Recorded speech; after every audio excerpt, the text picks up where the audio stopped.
Hi guys, in this video, I want to help you to get your first job in the UK through the graduate scheme.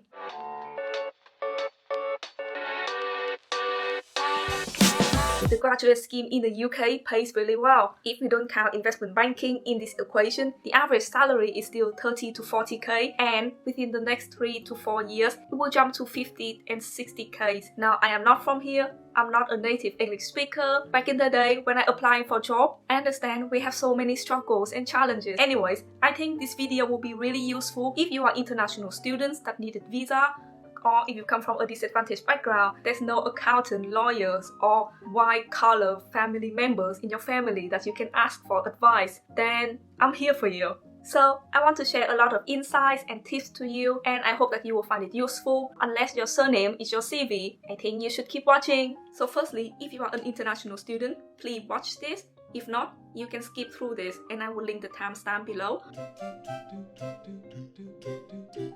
You should aim to get a Tier 2 sponsorship visa. Not many companies will be willing to sponsor this visa. You need to go and check the list of approved UK employers that are willing to sponsor your visa before you apply. It will save you a lot of time and energy. After you sort out which company you should apply for, I will assume that you already researched into the company, you fill out the application, you sort out your CV, and you hit the submit button. And then you will receive an automated email asking you to complete some online tests. Depending on which company you apply for, there generally will be situational adjustment tests, numerical tests, some sort of logical test, maybe some verbal tests. Depending on your strength lies, you will find one of the tests will be easier. For me, it's the math test and the logical test. I did not have to practice a lot on that because I study finance in my university and I have a really strong mathematical background. But if you feel like you are not comfortable doing those tests, you should look into more practice. And you should also time yourself and learn how to use the calculator. Timing is important because if you sit all day and just thinking about that question, you will figure it out. This is under time pressure, so you have to practice and put the time pressure in. Then you have to learn working with the calculator that you feel that is comfortable for you to use. You have to take note and draft it at the same time. So it's about like speed and accuracy. The more practice you have, the better it will be.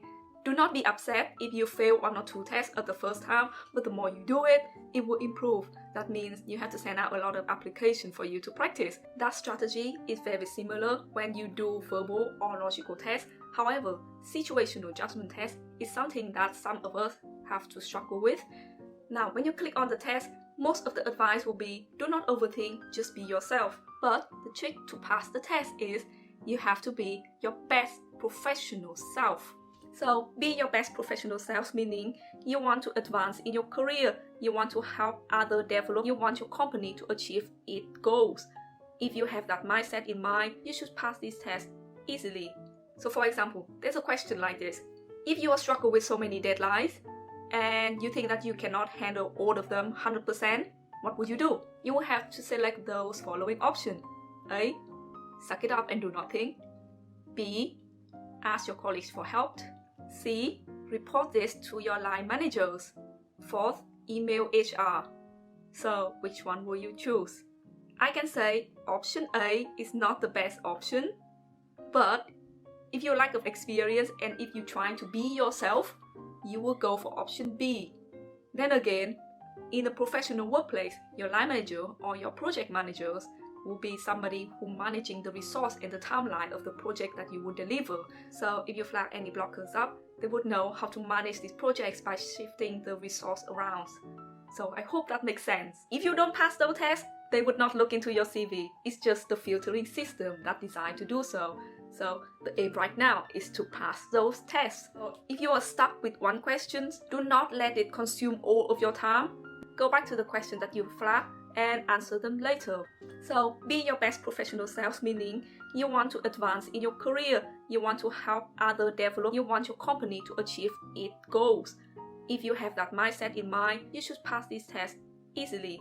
Do question practice and also read the explanation after those question practice to understand and gather transferable knowledge that you can apply in your actual test.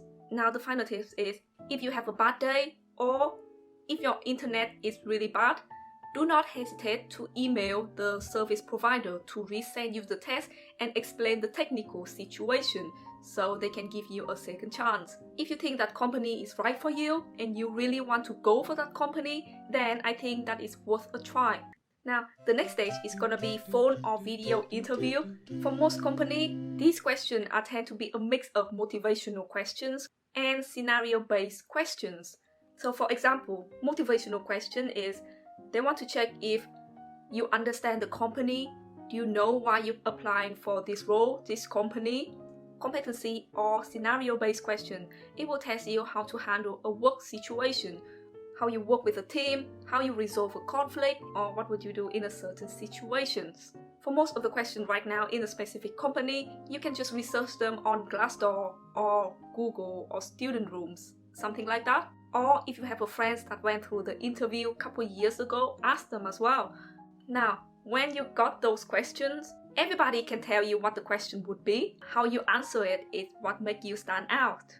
You have to make sure that you have a reasonable research into the company, the role. You don't need a deep understanding, but your understanding should be reasonable. If you show that you have a reasonable knowledge, like 80% about the culture of the company, the people, the CEO. Now, what you should research on the most is the company cultures, because all company competency questions will base around its value. So if you go to the main page of the company, go to the About Us. Nowadays, each company will have 4 to 5 different values. So if you can prepare 1 or 2 questions, then I think you will be reasonably cover most of the interview questions. So for example, if one of the core value of your company is saying teamwork/collaborations, you should prepare and demonstrate an example of when you work with a team. Now, if you want to make it more complex, then it will be a time when you work with a team, when there's a difficult member, and you have to work towards a strict deadline, when there's a last minute change, and some of the team member accidentally delete the file prior to the submission date 1 or 2 days. What will you do? That was just an example that I just think in the back of my head. So please don't take it literally, because nobody have asked me that question before, but it did happen. Now, in order to prepare your answer in advance, you should structure your answer using a STAR format. S for situation. You should have 1 or 2 lines describing the situation of this happened, like telling a story. The T is task. You need to list a task that you need to do to solve the problem that you just described in the situational. Now, A is for action. Which action did you take that align to those tasks? Because in practice, you may need to do task 1, 2, 3, 4, 5, but the action can be somewhat challenging. Now, for example, if you are dealing with a customer, which is the situation, the task is negotiating and help the customer understanding your point of view. The action is how will you convince them because they are a little bit difficult on you. Then which action that you have to take. After you answer all of the above, it will come to the result. Now, the result should be a positive result that saying your task and your actions solve the problem, and here is how it has been solved.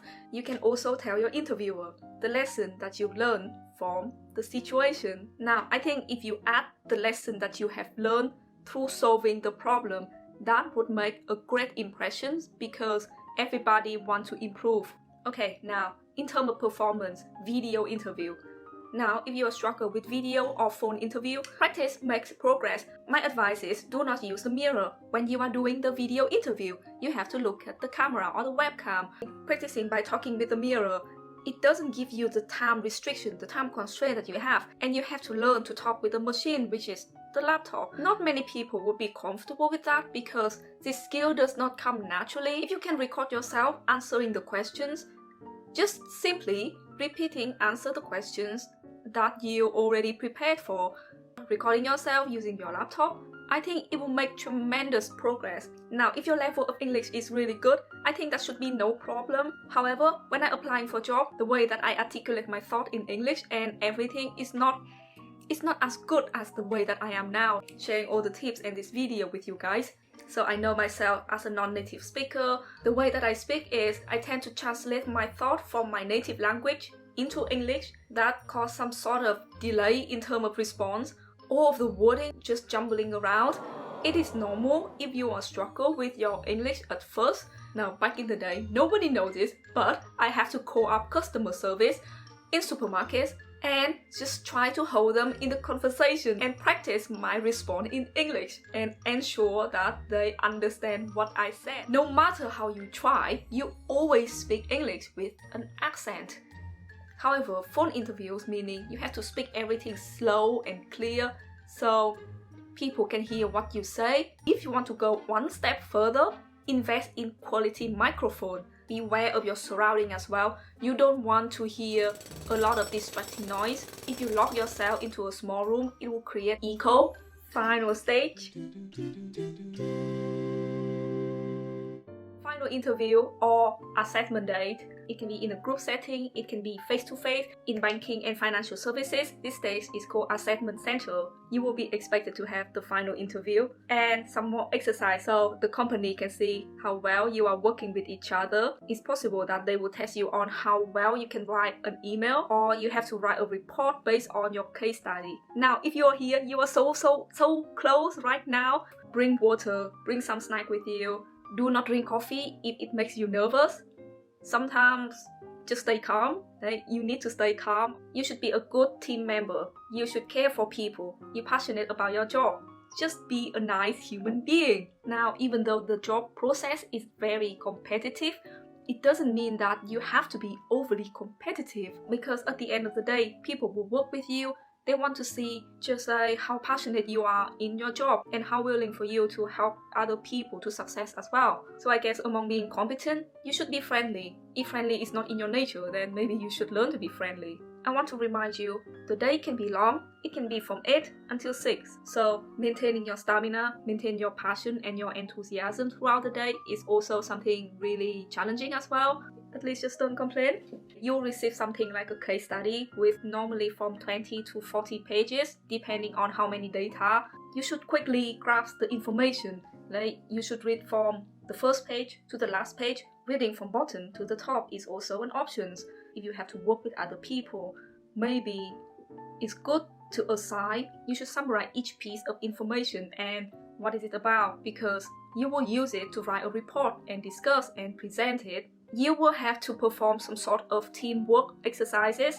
The exercise is basically asking you whether you can run a team meeting or not. You can be somebody who keep track of everything or a note taker.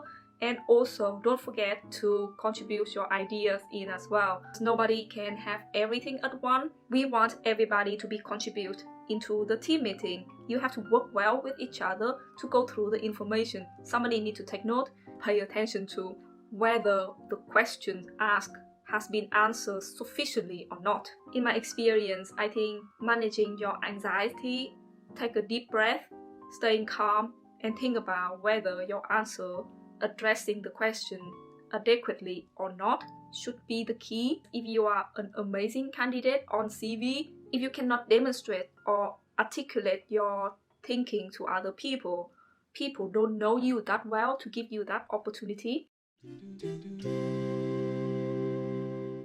Applying for job is meant to be stressful because the stake is high. I have never ever met anybody in my life, never faced a rejection before. Unless your CV is your surname, then expect you will face a few struggles. Time management is key. So what I meant is you will receive a few rejection letters. Set yourself a time to recover and bounce back immediately, because the window for applying for job is really limited. You only have a few months to complete the application to send our new CV.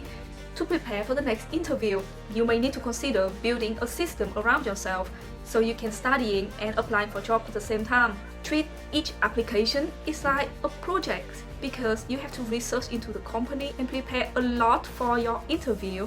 So if you watch until the end of this video, please give it a thumbs up. That would help my channel a lot. So yeah, thank you and best of luck. And remember, you just need one company offer you a job. That's it. So keep pushing.